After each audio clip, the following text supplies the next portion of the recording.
Raheem Mostert has some things to say about this offense and Mike McDaniel. Jerome Baker has some things to say about Vic Fangio. It's going to be interesting.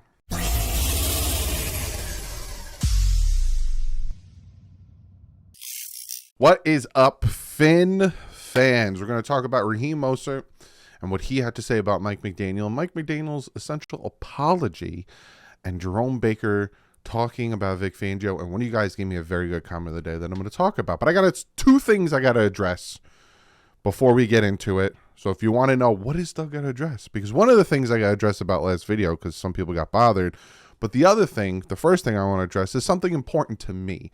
The month of May is Mental Health Awareness Month. And I've had conversations with some of you guys, whether in email, whether through DM, whether through the comment section below. And some of us, and I say us, have been dealing with mental health problems. Me being one of them. I have anxiety. I have existential anxiety. Have had it for a good part of 7 years now. But I've always had anxiety through my whole life, and it does take an impact on me. And it did take an impact on me, a big time, to the point where I had to go to therapy and all that stuff. And being that it's Mental Health Awareness Month, throughout the month, I might, talk about different charities, different organizations and stuff, just to bring more awareness to the mental health and how important your mental health is. Because, at first, when I was going through the stuff I was going through, I thought, it'll pass or this or that. But sometimes it really does help to talk to somebody. And sometimes it really does help to get expert advice on what's going on in your life. You might think, it's nothing, but then it might snowball. So I just want to say, as somebody who deals with anxiety and who does take medication for my anxiety because it's that bad, don't be afraid to talk to somebody, and don't be afraid to, look into different ways of addressing your mental health, because it's incredibly, incredibly important, and it can lead to fantastic things to take care of yourself mentally. So I just wanted to talk about that. Like I said, throughout the month of May, I'm going to, talk about other things in the beginning of videos, just because this month is important to me, because I do suffer with anxiety. That's the one thing I want to talk about. The other thing I want to talk about is last video. Last video, there was some big words in the articles I was using, and superfluous came up, and I made the joke that, why you got to use big words, yada, yada, blah, blah, blah. And these people got the joke, right? Just busted out laughing, the superfluous bit, yada, yada. And true talk hit the nail on the head. It was a bit. I wasn't being serious. I wasn't seriously angry about people using big words, or these writers using big words in their articles about football. They went to college for writing, have big vocabularies, they know big words, they know how to use these big words. I was joking. But some people got genuinely upset with me joking about it, and got genuinely upset with my joke and my demeanor about it.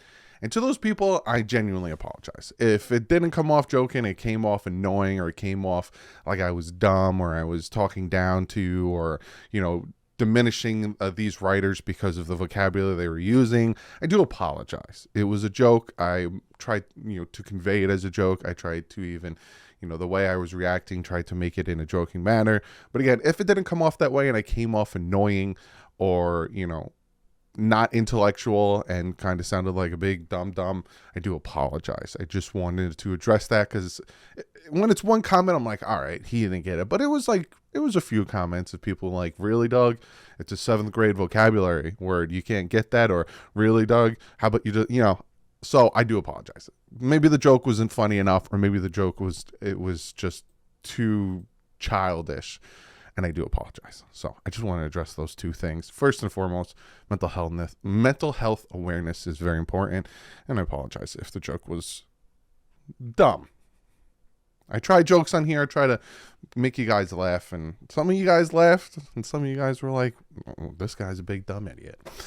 So let's talk about Raheem Mostert. Barry Jackson came out with this article. Raheem Mostert sat down and he had an interview, and he talks about a few things. So let's jump into this. When a reflective Mike McDaniel said recently that he just didn't call enough runs last season, that was a message that he shared merely with reporters. And this was something that I brought up, and a lot of people brought up last season, especially in certain situations where the Dolphins could have won games that they lost if they just stuck to the run, especially when Teddy was out there, or especially when Skylar was out there, because of how well the run was doing, right? A lot of people talk about, why would we bring in Dalvin Cook? Why would we make that a possibility if our offensive line was garbage? But if you look at what Raheem Mostert did, and if you look at what Jeff Wilson did and their yards per carry on the season, they were very productive, even behind an offensive line that was 22nd ranked in the NFL. Raheem Mostert said, I had talked with him during exit interviews at the end of the season. And one thing he was very apologetic about was we didn't run enough, and he was going to do his best to change that in coming years. Talks like that get me fired up even more. Only Tampa Bay ran less than Miami last season, so that's horrible. That's absolutely horrible. And I will say this about Mike McDaniel, right? Mike McDaniel did some things last season that I was like, ugh, like his time management was bad at some points. Him getting the plays out were bad. And it wasn't something new, right? Skylar Thompson him dealing with the plays not getting out quick enough and delay games wasn't something new. If you guys remember the Baltimore Ravens game, he talked about how he was taking too long to get the plays out to Tua, and Tua started improvising. He started coming up with the plays on his own and making his own decisions.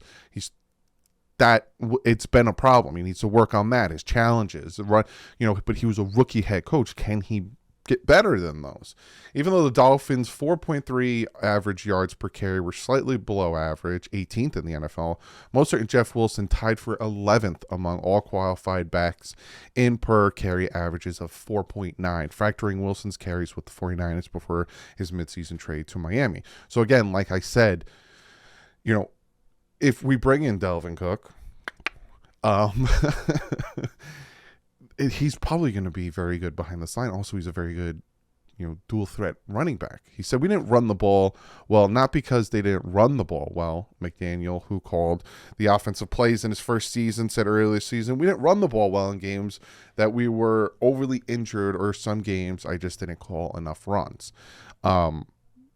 The Dolphins' 2023 running back room, which features all four of their 2022 running backs, became crowded Friday when they selected Texas A&M speedster De'Von Achane, 84th overall. Mostert said McDaniel didn't tell him the Dolphins were going to draft a running back, and he hadn't mentioned anything about it since the draft, but Mostert seemed unbothered by it. Instead, he cheerily embraced the idea of mentoring the rookie. It's going to be fun playing with him, getting a young guy in there to help out in the offense and teach him what it's like to be a pro and utilize him to help us win. That's the ultimate goal. He needs some guidance, and I'm willing to do it.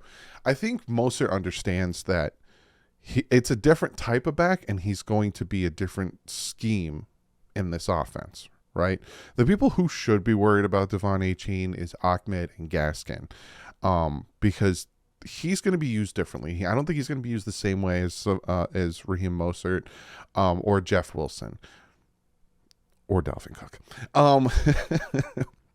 And to explain his giving spirit willingness to help a player compete with him and others for playing time, Mostert said, I didn't have much guidance in college, didn't have a role model I could look up to.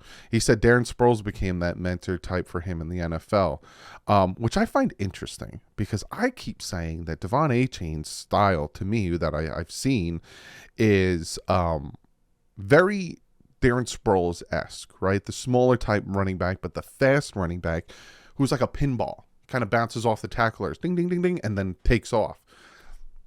That's how I see it. Mostert said the Dolphins offense is going to wreak havoc throughout the whole NFL. It's pretty much a 4-by-1 rally team. I can't wait for the season to start.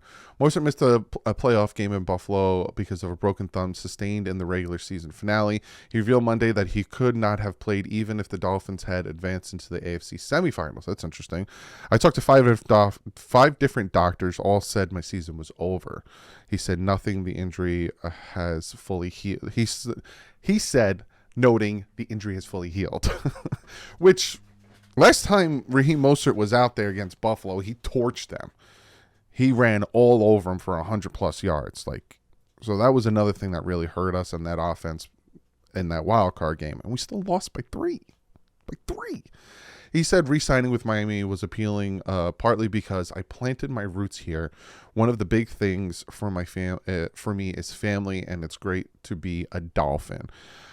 When I get done with this article, I'm going to talk to you guys about Dalvin Cook addition, if it's going to happen.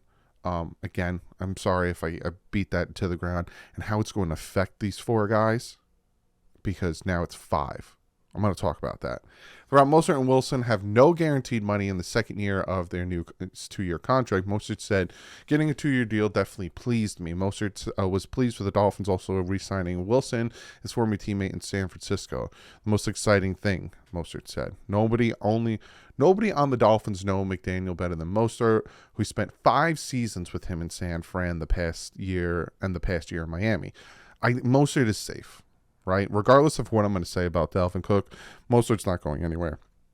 He said McDaniel in his second year as a head coach is going to start making some moves that will shock the world. It's not going to be shocking to me because I know what he can do. And it's really about being comfortable in this offense. And it's really about your quarterback being comfortable in this offense. And the fact that Tua is now his second year in this offense, I feel like McDaniel can really start to open up the playbook and trust Tua even more. Again, Tua against the Ravens, audibling and, coming up and improving his own stuff because the plays weren't getting in quick enough. Just imagine his second year, how more comfortable he's going to be. Last thing he says is, I'm going into year 9. There are many guys who can say they're going into year 9.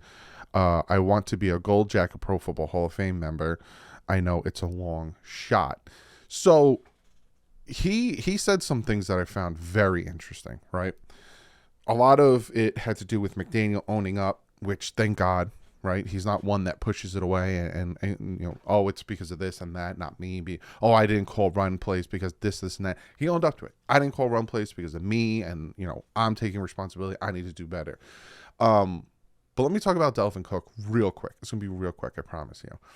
Dalvin Cook gets added. If Dalvin Cook gets added, Raheem Mostert to me isn't one that needs to be worried. To me, the guys that need to be worried are the 2 guys that have barely any money guaranteed. Myles Gaskin has no money guaranteed, and Savon Ahmed has like $500,000 guaranteed. And then Jeff Wilson, the way they structured his contract is before June 1st, his contract, it's like $200,000 guaranteed. After June 1st is where his guarantee kicks in. Same thing with Raheem Mostert, but again, I see Raheem Mostert as the safe guy because of what he said, that he's been with McDaniel for 5 years now. So again, if the Dolphins were to go out and get Dalvin Cook, I think that your running back room is going to look like Dalvin Cook, Raheem Mostert, Devon A-Chain, maybe even Jeff Wilson and Savon Ahmed. That might be your 5 running backs in this running back room. And the amount of money that is going to be paid between all of them is nothing. Because like I've heard, Dalvin Cook is willing to take about a $5.5 million contract to come play for Miami because he wants to play for his hometown. So you're going to get 5 running backs and 3 of them starting caliber running backs for a pretty penny. All right? It's not going to cost that much. Let's listen to what Jerome Baker had to say about Vic Fangio. Linebacker Jerome Baker indicated there's a significant difference between new defensive coordinator Vic Fangio's system and the Dolphins scheme used the past 4 years by former Patriot assistant Brian Flores and then Josh Boyer, who was dismissed after the past season. He was diminished into the ground. He was made into dust. Fangio's defense gives us a chance to disguise and make plays, Baker said. There were a lot of rules in Flores and Boyer's defense. That's interesting. This is what it has to be. This matchup has to be this matchup. There was no talking with the guys to change plays. The defense is, that's interesting. This defense is players figure it out. There are no set rules on how far to drop. There are a lot of freedom. It gives me freedom to go out there and play ball. He said Fangio is not going to sugarcoat what he expects from players. After playing primarily alongside Landon Roberts the past 3 years, Baker now has a new linebacker partner in former Titans David Long. He's very similar to me and body type, and he plays the game, Baker said. That's interesting. That is very interesting to me that Flores and Boyer were very, nope, I tell you to go here, you go here. I tell you to go there, you go there.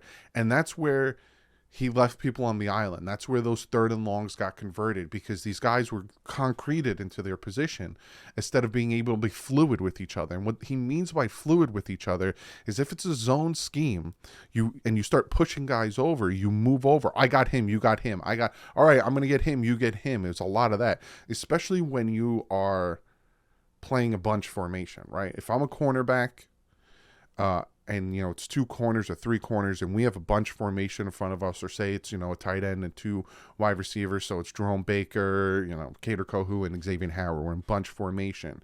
You call it out.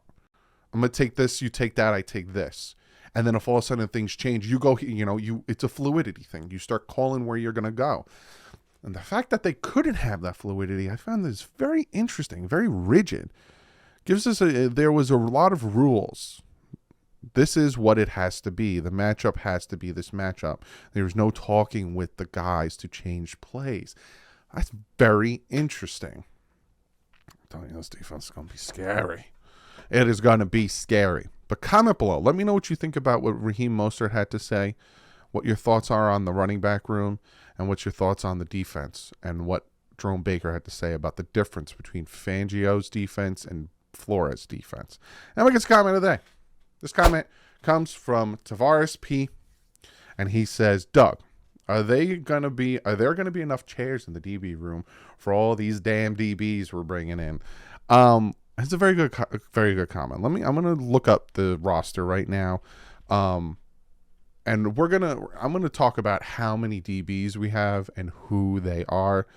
So we have Justin Bethel, Tino Ellis, Xavier Howard, Noah Benogany, Kader Kohu, Nick Needham, Jalen Ramsey, Cam Smith, Trill Williams. That's 9. That's 9 listed corners. And then you have Elijah Campbell and Keon Crossan, who are just DBs. So that's 11. We have 11 corners / safeties, DBs, right? There's 2 DBs. When I look at this room, right, you got Xavier Howard, you have Jalen Ramsey, you got Cam Smith, Nick Needham, Kader Kohu. Boom. There's your 5 guys, in my opinion, your 5 guys that are making the 53 right there. Then you have your Justin Bethel, your Tino Ellis, your Noah Benogany, your Trill Williams, your Elijah Campbell, and your Keon Crossan that are competing to make the roster. I'll say this, Tavares. Do you remember last year? You remember what happened? Byron was never healthy. And then Trill went down. And then we brought in Alexander. He went down. And then Nick Needham went down. And then Brandon Jones went down. It was just boom, boom. Our corners just went. And the Dolphins are learning from that. And they're like, listen, we're not going to have that happen again. So we're going to have corners. So I think all of these guys are going to be on the team until it has to go from 90 to 53. And then there's going to be some guys that are going to get cut that are going to make rosters, right? If Trill Williams gets cut because we run with 5, I think we're going to run with 6 corners if I'm being 100% with you. And I think Trill makes it. But Tino Ellis, Justin Bethel, if these guys get cut, they're going to make other teams because they're good. Hopefully they can make it to our practice squad, and hopefully, we can save them. But we got bit last year when it came to the secondary, so I'm all right with having 400 of them. Same thing with the running backs. Like Raheem Mostert just said, going into the playoffs, he broke his thumb. He was done. There were so many guys that got banged up. At one point, Jeff Wilson got banged up. We were running with Savon Ahmed. So to bring in Dalvin Cook and have Dalvin Cook and Devon A-Chain and Raheem Mostert and Jeff Wilson, to have those as your 4 starting running backs and pay them all together, pay them 11-12 million, I'm all right with that. What do you guys think? Comment below, let me know, and I'll see you guys tomorrow in the next video. And if there's anything you want me to talk about, football-wise, send it to me. You want me to react to something? Send it to me. It's going to start getting to that point of the season. May 11th, I think the schedule's coming out. So I'm going to live stream that. We're going to react to that. But it's starting to get to the point of the schedule where, we got the OTAs, then we got the mini camps and yada, yada. But then June, they go on vacation. And that's where I start making fun videos for you guys and looking at tier lists and everything. I think that's one of the videos I'm going to do in the next week or two. I'm going to start doing tier lists of teams and quarterbacks. Because now the teams have their players, so now we can make tier lists. But on that, I'll see you guys in the next one. Like usual, stay classy. And fins up.